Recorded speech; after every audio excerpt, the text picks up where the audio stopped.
Hey everybody, my name is Taylor Glenn and this is my channel Taylor Tries, where I try new things and I try to teach you new things. And today I'm going to teach you how to do the 4-ball version of Mills Mess.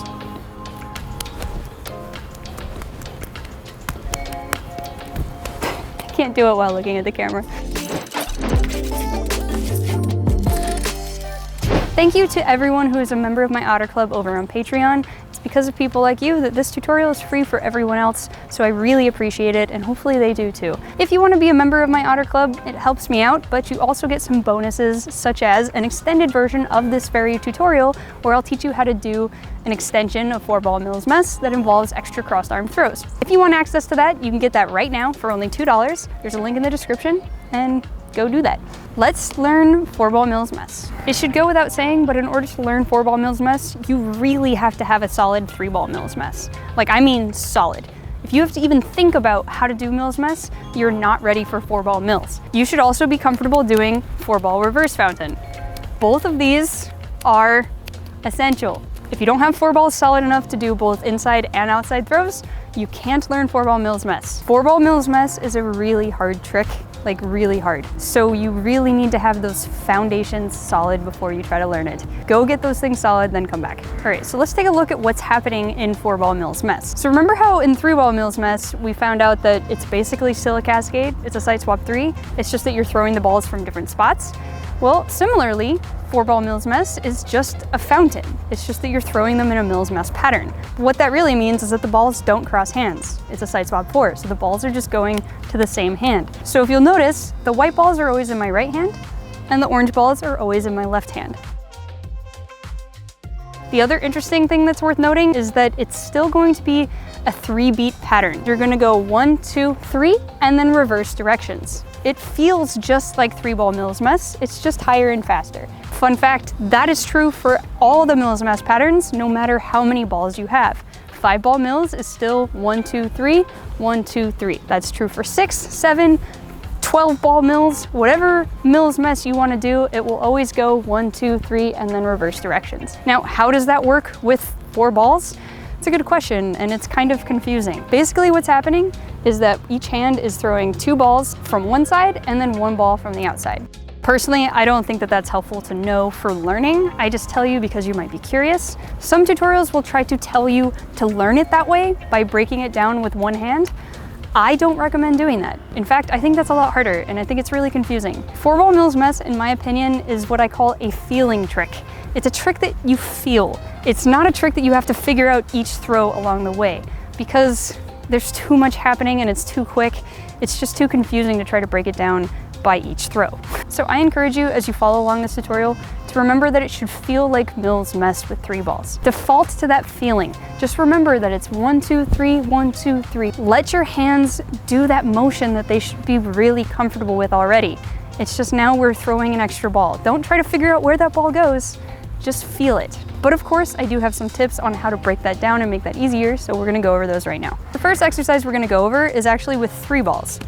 That sounds weird, but we're gonna do it. I want you to do 3-ball Mills Mess at a 4-ball Mills Mess height. Your 4-ball Mills should be pretty high. Now, you don't want it to be so high like 5 balls, but you want it to be high enough that you have time to do all the throws. I tend to do 4-ball Mills really low, but that's because I've been doing it for like 10 years. When you're learning, your throws should be much higher, but do remember that the higher they go, the harder they are to control. So find that nice medium, figure out where that is. We're gonna do our Mills Mess pattern, and I want you to throw the balls at that 4-ball Mills Mess height. It might seem like a really ridiculous exercise, but sometimes it's hard for people just to throw Mills Mess at a higher height. Take a second and get comfortable with that. It shouldn't be that hard for you. Next, I want you to do the same thing, but I want you to do it faster. I want you to try to throw those balls immediately after you get them, but still do them in that Mills Mess pattern. It should feel kind of similar to like a 3-ball flash or even the snake pattern if you're familiar with that. Basically, it's just supposed to feel like a frantic Mills Mess at that height.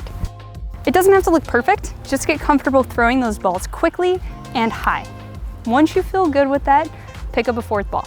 Okay, this is where things get intense.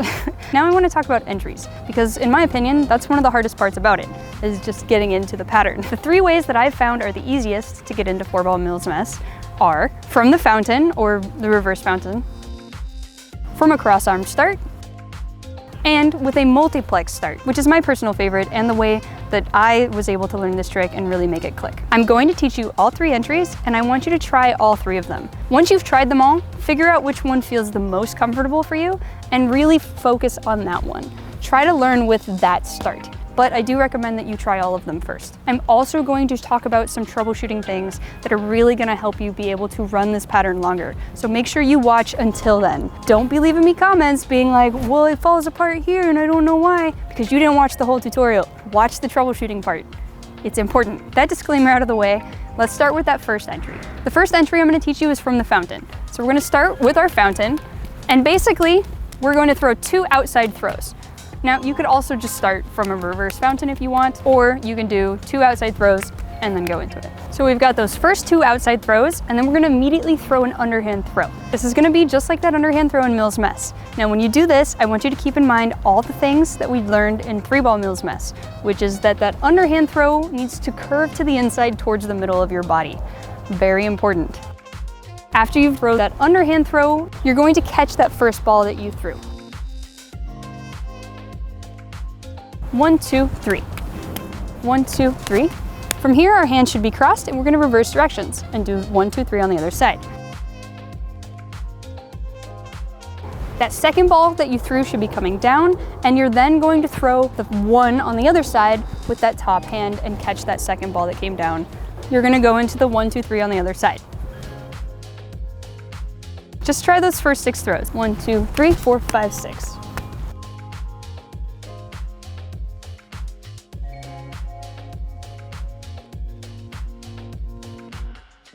After you've done that second set of 3, your hands should be crossed, and you're gonna go into 3 again on the other side. From there, you are doing 4-ball Mills Mess, and you should be super excited. The hardest part, in my opinion, is getting those first 6 throws out. If you can do those, then you can just try to repeat the pattern over and over again, but really try to get those first 6 solid. Again, I encourage you to remember that it feels like Mills Mess. When you're doing it, try to go into that autopilot that should be ingrained in your brain to do that Mills Mess pattern.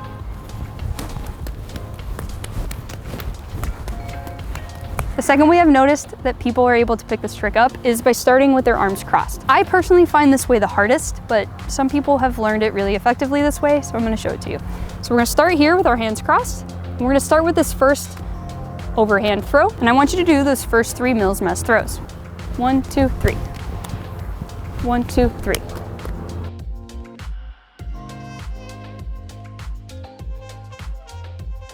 And we're gonna reverse directions and do 1, 2, 3 on the other side.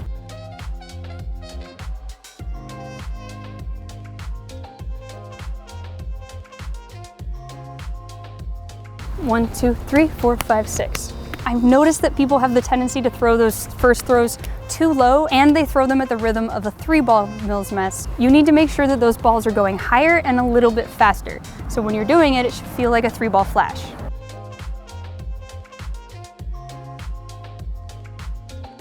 Again, this is a feeling trick. I really encourage you just to loosen up and try to feel the trick. Don't try to figure out where each ball is going and which hand is supposed to catch what. Believe me, you're not gonna be able to keep track of them all. I have a hard time keeping track of them all, and this is my favorite trick, and I do it every day. The hardest part is getting into the pattern and then just try to run the pattern. The third way that I recommend to get into 4-ball Mills Mess is with a multiplex start. I personally find this the best way to do it. It is the method that I came up with when I was first learning, and it really helped it click. Now, in order to do this, you should already know how to do a multiplex. If you don't know how to do that, I have a tutorial on 4-ball multiplex tricks. You can go check that out. We're gonna have our balls stacked, and we're gonna throw them up so that one goes high and one goes low. So we're gonna throw one ball and then throw our multiplex. And that multiplex is gonna take the place of 2 throws. When we do that multiplex, we can do it from various starts. So normally with Mills Mess, we would start maybe with our hands crossed and go 1, 2, 3, right? 1, 2, 3. But this time the 2, 3 is gonna be a multiplex. 1, 2, 3. Right after you throw that multiplex, you're going to catch that first ball that you threw. From here, our hands will be crossed, those 2 balls will be up in the air, and we're gonna start the 1, 2, 3 on the other side, starting with that top hand ball.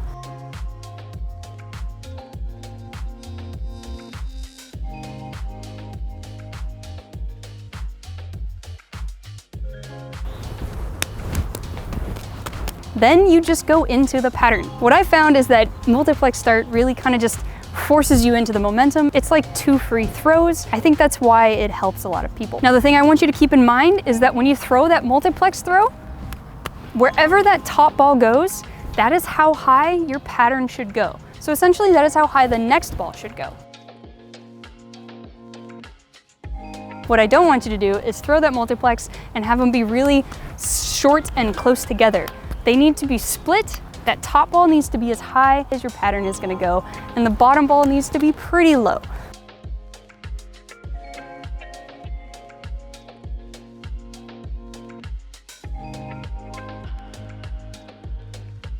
I think that that's probably the easiest place to put that multiplex, but you can also do it in a couple different spots. I tend to also start by doing an outside throw and then doing that multiplex as an outside throw, and then immediately going into an underhand throw.